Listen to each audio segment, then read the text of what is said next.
And it includes everybody, because everybody's a bystander, right? Everybody's a friend, a teammate, a classmate, a co-worker, a family member. Everybody has peer cultures and social groups.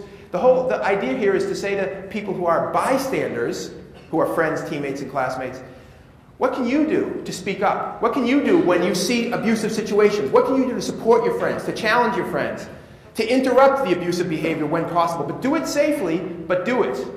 And that was the heart of our thinking when it came to creating the MVP model.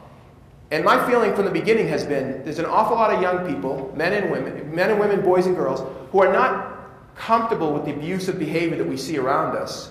We don't appreciate it, we don't like it, but we often don't do anything in the face of it because we're scared, because we don't know what to do, because we haven't seen it modeled for us before, because there might be social pressure on us to be silent.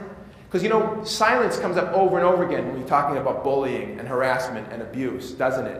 And it's not just the silence of the victims. Because, again, a lot of people think, okay, victims are silenced by what's being done to them. And I appreciate that does happen.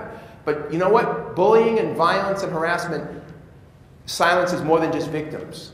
It silences people around the victim because they don't want to become a victim. And it silences people around the bully or around the abuser because people don't want to become the victim.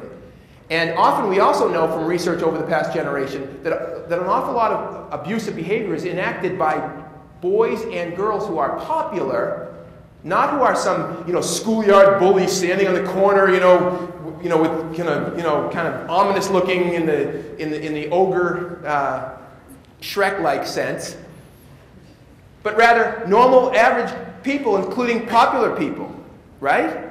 So oftentimes the person doing the bullying has some social power, and so people don't want to challenge the bully because they don't want to take a risk that by challenging the bully or the abusive person, they're going to somehow get it back on them. So what happens is an awful lot of silence as a result. And again, I'm convinced there's an awful lot of people out here, and out in the world, who are good people, most people are good people, who just don't say anything, they don't do anything. So how do you get them to say something, and how do you get them to interrupt other people's abusive behavior?